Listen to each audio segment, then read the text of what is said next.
খাসির মাংস তো সবাই খেয়েছেন, তবে বিয়েবাড়ির স্টাইলে বুটের ডাল দিয়ে খাসির মাংসের এই অথেন্টিক রেসিপিটি কখনো ট্রাই করে দেখেছেন? আসসালামু আলাইকুম এভরিওয়ান। আজকে আমি অসম্ভব মজার রেসিপি নিয়ে আসলাম। আর এই রেসিপিটি কোনো মশলার কম্প্রোমাইজ না করে মশলার কম্বিনেশনটা বা ব্যালেন্সটা ঠিক রেখে রান্না করলে একটা পারফেক্ট রেসিপি তৈরি করতে পারবেন। সো থাকছে কিছু tips and tricks. By the way, আমি রুমানা, আপনারা দেখছেন আরএস কুকিং। আর আজকের রেসিপি খাসির মাংস দিয়ে বুটের ডাল। So let's go to my kitchen. তো প্রথমে এখানে আমি দিয়ে দিচ্ছি একটি কড়াইতে দিয়ে দিচ্ছি তেল।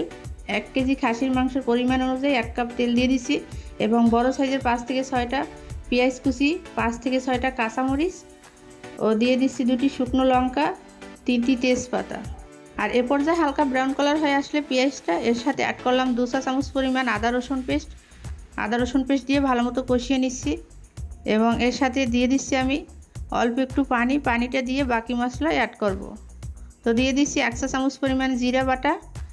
এখানে হলুদের গুঁড়া, মরিচের গুঁড়া, জিরার গুঁড়া, হাতে তৈরি করা গরম মশলার গুঁড়া এবং চিলি ফ্লেক্স, লবণ এগুলো দিয়ে দিচ্ছি এবং এটা দিয়ে ভালো মতো কষিয়ে নিব। তো হাতে তৈরি করা মশলা হচ্ছে এলাচ, দারচিনি, গোলমরিচ, লং, জয়ত্রী, এগুলো দিয়ে আমি ভালো মতো ব্লেন্ডার করে নিচ্ছি অথবা শিলপাটা দিয়ে গুঁড়ো করে নিলেও হবে। এই মশলার কম্বিনেশনটাতে কিন্তু একটা প্রপার মশলা, এটা দিয়ে যে কোনো মাংস রান্না করলে অনেকটা টেস্ট হয় খেতে। সো এর ফাঁকে কিন্তু সম্পূর্ণ মশলা ভালো মতো কষিয়ে নিচ্ছি এবং এর সাথে অ্যাড করছি খাসির মাংস। তো আমি 1 কেজি খাসির মাংস এর সাথে দিয়ে দিচ্ছি এবং এটাকে ভালো মতো কষিয়ে নিতে হবে। আর এর সাথে অ্যাড করলাম বুটের ডালটা সিদ্ধ হতে লেট হয়, তাই আমি এর মাংসের সাথে অ্যাড করলাম। এটা দিয়ে এটাকে ভালো মতো মাংস এবং ডালটা কষিয়ে নিতে হবে। আপনারা কিন্তু ডালটা আলাদাও সিদ্ধ করে নিতে পারেন, আর আমি আজকে ডালটা আলাদা করে নিয়ে এভাবে অ্যাড করে সিদ্ধ করেছি।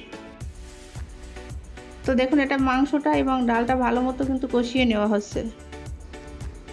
তো এই পর্যায়ে এর সাথে দিয়ে দিব আমি 2টি আলু। তো আলুটা কিন্তু অপশনাল, আলুটা আপনারা চাইলে না দিলেও পারেন। তো আলুটা দিয়ে আবারও কষিয়ে নিচ্ছি। আর বলতে পারেন আলুটা আপনি লাস্টে দিচ্ছেন, আসলে আলুটা সিদ্ধ হয়ে যাবে তাড়াতাড়ি, তাই আমি এটা কিন্তু লাস্টে দিচ্ছি। আর ডালটা সিদ্ধ হতে লেট হবে, তাই ডালটা মাংসের সাথে ছেড়ে দিচ্ছি। তো দেখুন, অনেক সুন্দরভাবে কষানো হচ্ছে। আর এ পর্যায়ে এর সাথে দিয়ে দিচ্ছি আমি গরম পানি, একদম ফুটানো পানি দিয়ে দিতে হবে যাতে করে এটা সিদ্ধ হয় প্রপারভাবে।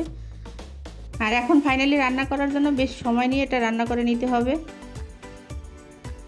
তো মিনিমাম 1 ঘন্টার মতো রান্না করলাম। দেখুন, এটা কিন্তু সম্পূর্ণ সিদ্ধ হয়ে গেছে, আর ডালটাও সিদ্ধ হয়ে গেছে, মাংসটাও সিদ্ধ হয়ে গেছে, একদম পারফেক্টভাবে সিদ্ধ হয়ে গেল। আর এর ফাঁকে কিন্তু এটা অফিস কিনে আমি নেড়ে ছেড়ে নিচ্ছি মাঝে মাঝে, যাতে করে নিচে না বসে যায়, সেই দিকে খেয়াল রেখে এটাকে নেড়ে ছেড়ে নিতে হবে। তো দেখুন, এটা কিন্তু একদম বিয়েবাড়ি স্টাইলে রান্নাটা হচ্ছে, অনেক টেস্ট আর খেতেও খুব মজা। তো এরকমের মশলার কম্বিনেশন দিয়ে আপনারা অবশ্যই ট্রাই করতে পারেন। তো ফাইনালি আমি বাটিতে সার্ভ করলাম। দেখুন, আজকের আমার বুটের ডাল দিয়ে খাসির মাংসের রেসিপিটি কেমন হচ্ছে। আর এই রেসিপিটি মেহমান আসলে গরম ভাতের সাথে অবশ্যই খেতে অনেক টেস্ট। আর এটা আপনার ফ্যামিলির সবাইকে নিয়ে রান্না করে খাওয়ালে কিন্তু সবাই আপনাকে অনেক প্রশংসা করবে। তো দেখতেই পাচ্ছেন রেসিপিটি কত সুন্দর হচ্ছে, আর আজকে খাওয়াটা কোন লেভেলের হবে অবশ্যই বুঝতে পারছেন। সো আপনারাও ট্রাই করবেন। আর আজকের ভিডিওটি ভালো লাগলে লাইক, কমেন্ট, শেয়ার করবেন, চ্যানেলটি সাবস্ক্রাইব করে পাশে থাকবেন। দেখা হবে নেক্সট এপিসোডে। সে পর্যন্ত ভালো থাকুন। আল্লাহ হাফেজ।